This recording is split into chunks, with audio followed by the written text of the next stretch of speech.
کہ آپ سویٹ کریم کا نام لیں گی، باقی لوگوں کے نام لے دیں گی اور کچھ لوگوں کے نام بچا لیں گی آپ. بسم اللہ الرحمن الرحیم. السلام علیکم. یہ آپ کا اپنا ڈیجیٹل پلیٹ فارم ہے. میں طارق متین ہوں. واللہ خیر الماکرین. اللہ سب سے بہتر تدبیر فرمانے والا ہے. وہی بچائے گا میرے دیس کو بلاؤں سے جو بارش میں شجر سے گھونسلہ گرنے نہیں دیتا، کیونکہ اس کی تدبیر تمام تدابیر کی امام ہے. راولاکوٹ کی آزاد کشمیر کی کشیدہ صورتحال میں بہت بڑی تبدیلی، اور یہ تبدیلی خدا نخواستہ میرے منہ میں خاک، ممکن ہے کہ اچھی نہ ہو، مزید بڑی تبدیلی آ سکتی ہے. ابھی تک گزشتہ کچھ گھنٹوں میں کچھ جگہوں پر یہ ہوا کہ فائرنگ کی گئی، 1 سے 2 لوگ جان سے گئے، یہ الزام آیا. لیکن اب اگر جو سچویشن نظر آ رہی ہے اس سچویشن میں خدا نخواستہ کشیدہ حالات میں صورتحال بہت زیادہ خراب ہو سکتی ہے. میں بھی اس کی تفصیلات آپ کے سامنے رکھوں گا. اس کے علاوہ جو نون لیگ ہے اور نون لیگ کے قریبی لوگ ہیں وہ مسلسل آزاد کشمیر کی صورتحال میں یہ مودی کے لوگ ہیں، یہ غدار ہیں، یہ انڈیا کے لوگ ہیں، یہ مسلسل الزام لگا رہے ہیں. اور یہ جو الزام ہے اس الزام کا کوئی ثبوت دے دیا جائے. یہ ثبوت دینا کہ یہ انڈین میڈیا پر کوریج حاصل کر رہے ہیں، اس کو ثبوت قرار دیا جا رہا ہے. اس تمام تر صورتحال کی بات کریں گے. نون لیگ کے ایک وزیر کے ماموں کے گھر پر چھاپا مارا گیا، آس پاس کے گھروں پر چھاپا مارا گیا. کیا نکلا ہے اس کی بھی بات کریں گے. سلما بٹ صاحبہ بڑی ووکل وزیر ہیں پنجاب کی، اور انہوں نے جو ایک دعویٰ تھا سامنے بندہ کھڑا کر کے اس کی ایسی کی تیسی کرتے ہوئے، اور چھاپا ٹھیک تھا، وہ چھاپا مارتے انہوں نے جو باتیں کی ہیں ان میں سے ایک پر بھی عمل درآمد نہیں کیا. اس لیے مجھے ڈرامے جیسی لگتی ہیں یہ باتیں. یہ بھی میں آپ کے سامنے رکھوں گا. لیکن سب سے پہلے چونکہ ہم دونوں طرف کی صورتحال بتاتے ہیں تو یہ جو فوٹیج ہے یہ فوٹیج میں آپ کو بلیک اینڈ وائٹ کر کے دکھا رہا ہوں. اب آپ میں سے بعض لوگ پوچھیں گے کہ جو شہید ہونے والے ہیں ان کی فوٹیج کی میں نے بات کرتے ہوئے کہا کہ میں نے نہیں دکھائی. کیوں نہیں دکھائی؟ تو ابھی تک ایک تو نمبر کنفرم نہیں ہو رہا. کچھ 13 شہادتوں کے قریب شہری شہادتوں کی بات ہو رہی ہے. پولیس اور ایف سی کے اہلکار ان کی 4 شہادتوں کی بات ہو رہی ہے، اور اس کے علاوہ کہا جا رہا ہے کہ وہ زخمی بڑی تعداد میں، ان کی یہ فوٹیج جاری کی گئی ہے. یہ فوٹیج جو ہے وہ میں آپ کو بلیک اینڈ وائٹ کر کے دکھا رہا ہوں. یہ بتایا جا رہا ہے کہ پولیس والے جو ہیں وہ جان سے گئے ہیں، ان کی کوریج نہیں ہو رہی ہے اور سوشل میڈیا ڈرامے کر رہا ہے. تو دیکھیے، سب سے پہلے میں آپ کو بتاؤں راولاکوٹ کی صورتحال کے حوالے سے. راولاکوٹ کے باہر رکے ہوئے ہیں وہ قافلے جو پہنچے ہیں، اور ان کو یہ بتایا گیا تھا کہ ایک پلان کے تحت اناؤنس کر کے راولاکوٹ میں داخل ہوں گے. اب یہ اعلان کیا جا رہا ہے جوائنٹ ایکشن کمیٹی کی جانب سے کہ کسی بھی لمحے راولاکوٹ میں داخل ہونے کا اعلان کیا جا سکتا ہے. بڑے قافلے ہیں، بڑی تعداد میں لوگ ہیں، چارجڈ کراؤڈ ہے. ایک جانب وہ کراؤڈ ہے جو نعرے لگا رہا ہے، چارجڈ ہے، اور یہاں راولاکوٹ میں داخل ہونے کے بعد اپنا پاور شو کرنے کے بعد پھر یہ لوگ مظفر آباد کی جانب جانا چاہتے ہیں. ایک جانب یہ سچویشن ہے. دوسری جانب سیکیورٹی فورسز نے، حکام نے راولاکوٹ کے اندر دفعہ 144 کا نفاذ کیا ہوا ہے. کئی جگہوں پر کرفیو جیسی صورتحال ہے. راولاکوٹ کے شہر میں کرفیو جیسی صورتحال ہے، دفعہ 144 کا نفاذ ہے، اور سیکیورٹی اہلکار جو ہیں وہ تیار ہیں. انہیں سخت ایکشن کا حکم ہے، میں منیمم لفظوں میں بھی کہوں تو. خدا نخواستہ میرے منہ میں خاک کی سچویشن بگڑنی نہیں چاہیے مزید، لیکن اس کے بگڑنے کے خدشات موجود ہیں. تو اللہ تعالیٰ رحم فرمائے، اللہ تعالیٰ یہ توفیق دے کہ سینس پریویلز. لیکن ابھی تک سچویشن اچھی نہیں ہے.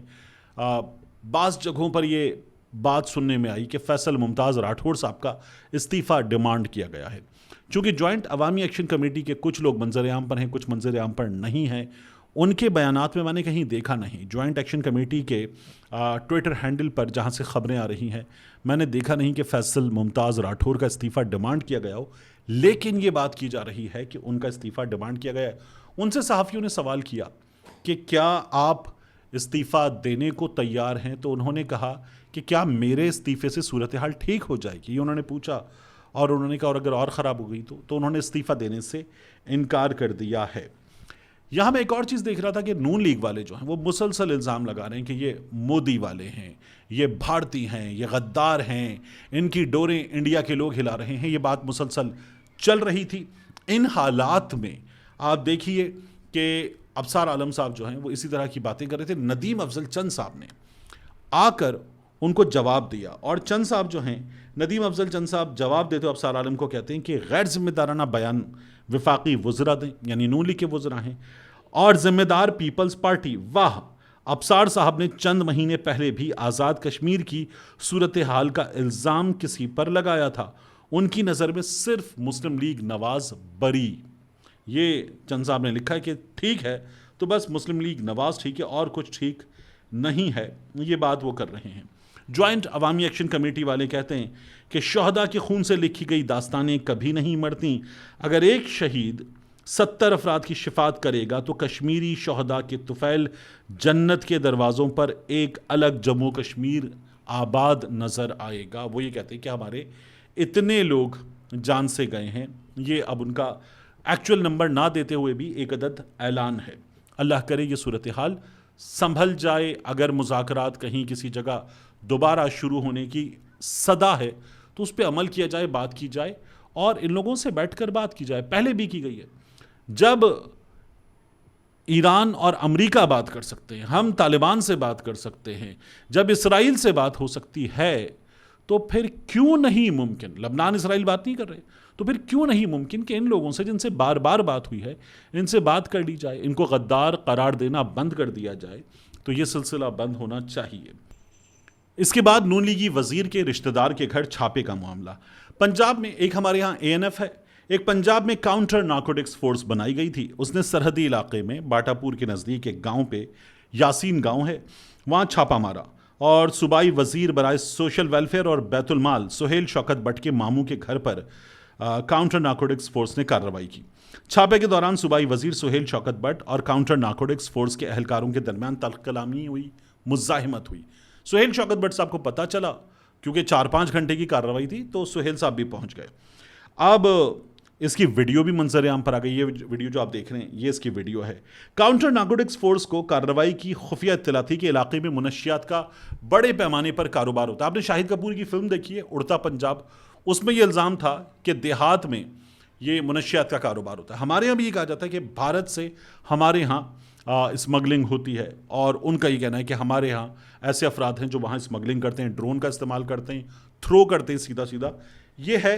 تو یہاں گاؤں میں یہ کارروائی کی گئی، اور اس کارروائی میں 3 سے 4 افراد کو بتایا جا رہا ہے کہ حراست میں لیا گیا، ذرائع بتا رہے ہیں، تفتیش کی جا رہی ہے ان سے، اور سہیل شوکت بٹ صاحب جو ہیں ان کے عزیزوں کو بھی حراست میں لیا گیا ہے۔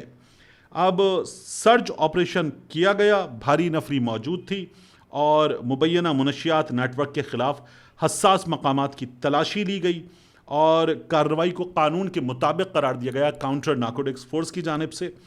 اور اب اس کی مزید تفصیلات نہیں بتائی جا رہی، کہا جا رہا ہے کہ یہ ذرائع بتا رہے ہیں کہ معاملہ پولیٹیسائز ہو گیا ہے، ابھی اس کو دیکھتے ہیں کیسے ٹیکل کرنا ہے۔ تو یہ خبریں اندر سے آ رہی ہیں تھوڑی بہت کہ وزیر صاحب کی جو تلخ کلامی ہوئی، جو وہ پہنچے، اس کے بعد انہوں نے کہا ہے کہ نہیں جی یہ غلط چھاپا تھا، چھاپا کہیں اور تھا، اور یہ پہنچ کہیں اور گئے تھے۔ یہ ان کے رشتہ داروں کے گھر باقاعدہ طور پر جان بوجھ کر پہنچے تھے، تو کسی نے ان کے خلاف یہ کارروائی کی ہے۔ آخری چیز، سلمہ بٹ صاحبہ مسلم لیگ نون کی وزیر ہیں پنجاب میں، اور سلمہ بٹ صاحبہ جو ہیں وہ چھاپے مارتی ہیں۔ ہم نے اکثر ان کے چھاپوں کی کہ ریسٹورنٹ میں چھاپا مارا، جوس شاپ پہ چھاپا مارا، اسٹور میں چھاپا مارا، ان کے چھاپوں کی ہم نے بہت فوٹیجز دیکھی ہیں۔ پنجاب میں پہلے فوڈ اتھارٹی والے یہ کرتے تھے، اب سلمہ بٹ صاحبہ خود کرتی ہیں بنفس نفیس۔ تو سلمہ بٹ صاحبہ جو ہیں وہ لاہور میں گلبرگ کے علاقے میں ایک بڑے اسٹور پر پہنچیں، اور انہوں نے جو باتیں کی نا، جو اس کی ویڈیو جاری ہوئی۔ اچھا، یہ چھاپا آج 11 تاریخ کا چھاپا نہیں ہے، یہ 10 تاریخ کا چھاپا ہے، لیکن پھر اس کی فوٹیج وغیرہ بنا کے ذرا سوشل میڈیا سیل بنائے ہوئے سب نے اپنے، تو سوشل میڈیا سیل والوں کو دے کر ایڈٹ کر کے اس کا کولاج مونٹاج بنا کے میوزک وغیرہ لگا کے ذرا ششکوں والا وہ فوٹیج جاری کی گئی، سلمہ بٹ صاحبہ کی گفتگو جاری کی گئی، اور میک شور کیا گیا کہ اسٹور کا نام نہ آئے۔ سلمہ بٹ صاحبہ نے گفتگو میں کہا کہ آپ کہتے ہیں آپ ہمارے اسٹور کا نام لے دیتی ہیں، ہمارا نقصان ہوتا ہے، آپ اتنا بڑا محل جیسا اسٹور چلا رہے ہیں، چھوٹے اسٹور بنا لیں اگر آپ سے سنبھلتے نہیں ہیں، ایکسپائرڈ چیزیں، خراب چیزیں لوگوں کو یہ کھلا رہے ہیں آپ۔ انہوں نے بڑی کلاس لی، اور سلمہ بٹ صاحبہ کی ویڈیو، بڑی دبنگ ویڈیو جاری ہوئی۔ پھر اس کے بعد سلمہ بٹ صاحبہ جو ہیں انہوں نے ٹویٹر پہ لکھا، لاہور میں معروف اسٹور تو آپ جب باتیں ان کو سنا رہی ہیں کہ آپ ہمارا نام لے دیتی ہیں، تو آپ تو نام نہیں لے رہی. الفتح پہ چھاپا تھا، الفتح کے سٹور پہ چھاپا تھا، یہ پتا چل رہا ہے، ادارے کے اپنے لوگ بتا رہے ہیں. اور ساتھ میں آپ نے جب ٹویٹر پہ لکھا تو وہاں پہ بھی نام نہیں لکھا. یہ جو سویٹ کریم پہ آپ لوگوں نے چھاپا مارا اور اس کی فوٹیج جاری کی گئی، دکان کے بورڈ کی، اسٹاف کی وردی کی، سویٹ کریم کا نام لکھ کے آپ لوگوں نے فوٹیج جاری کی. تو سویٹ کریم والے جو ہیں وہ کسی اور ملک کے باشندے ہیں اور الفتح والے کسی اور ملک کے باشندے ہیں کہ آپ سویٹ کریم کا نام لیں گی، باقی لوگوں کے نام لے دیں گی اور کچھ لوگوں کے نام بچا لیں گی آپ. تو یہ پھر لوگ سمجھتے ہیں آپ لوگ ڈرامے بازی کر رہے ہیں کہ یہ کیسے چھاپیں. یعنی سویٹ کریم والا جو ہے وہ قانون کے اندر آتا ہے اور اس کی ایسی کی تیسی کرو، اس کو بے نقاب کر دو، اور الفتح والا ہو تو دبا دو، چھپا دو. یہ کون سا طریقہ ہے؟ تو سلمیٰ بٹ صاحبہ جو ہیں اگر چھاپا ماریں گی، دبنگ ہو کے دکھائیں گی، تو ذرا طاقتور کے سامنے بھی دبنگ ہو کے دکھائیں. ان کی بھی ایسی کی تیسی اتنی کریں جتنی سویٹ کریم کے غریب اسٹاف کی اور ایک آؤٹ لیٹ چلانے والے کی آپ بے عزتی کر رہی ہیں. برابر رکھیں اس کو، تو لوگوں کو اچھا لگے گا، ورنہ لوگوں کو لگے گا یہ ڈرامے کر رہے ہیں. ملتے ہیں انشاءاللہ آپ سے اگلی ویڈیو میں.